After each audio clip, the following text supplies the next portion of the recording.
Discipline चॅलेंजचा दिवस तिसरा. सकाळ सकाळी उठून पहिलं फ्रेश झालो आणि इकडे आपला हृदय भाऊचा चाललेला अभ्यास, म्हणलं आपण पण थोडा अभ्यासाला बसावं, म्हणून सकाळ सकाळी एक मॅथचं लेक्चर कंप्लीट केलं. आज सकाळपासूनच पाऊस चालू होता, पावसानं थोडासा दम घेतला की लगेच रेनकोट वगैरे घातलं आणि ग्राउंडवर निघालो. 2 दिवस कंटिन्यू पाऊस चालू असल्यामुळे पोरं काय ग्राउंडला येत नाही. आज पूर्णपणेच ग्राउंड रिकामं होतं, पण आमचे पैलवान सकाळ सकाळीच येऊन ग्राउंड करून मोकळे झाले होते. म्हणलं आपण पण आपल्या वॉर्मअपला चालू करावं.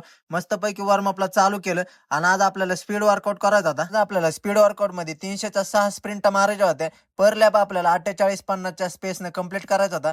पर लॅप आपण 48-50-51-52च्या पेसने कंप्लीट केलं. रेपिटेशन मारून हृदय भाऊचे पाय थोडे जाम झाले होते, भाऊचे पाय थोडे मोकळे करून दिले आणि आपण पण ट्रेचिंग करायला घेतली. मस्तपैकी ट्रेचिंग वगैरे केली आणि पाणी पिऊन पाण्याचा टास्क पूर्ण केला आणि घरी निघालो. घरी आलेलं पहिले फ्रेश झालो आणि डाएट खायला घेतला. डाएट मध्ये आज आपण गोळे ऍड केला होता आणि हळदीवालं दूध तर आपण रोजच पितोय. नाश्ता केला आणि सरळ लायब्ररीत पोहोचलो. लायब्ररीत गेल्या गेल्या पहिलं मराठीचं लेक्चर चालू केलं. मराठीचं लेक्चर आवरलं. आज आपली एक्झाम होती रेल्वेची, म्हणून पटापट सगळे लेक्चर आवरले आणि सरळ एक्झामला निघालो. एक्झाम सेंटरवर पोहोचल्यावर पहिला आपण हॉल तिकीटचं झेरॉक्स काढली आणि एंट्री केली. मस्तपैकी पेपर वगैरे दिला आणि सरळ घरी कल्टी मारली. घरी जाऊन जेवण वगैरे केलं आणि सरळ लायब्ररीत येऊन आपलं शिवचरित्र वाचायला घेतलं.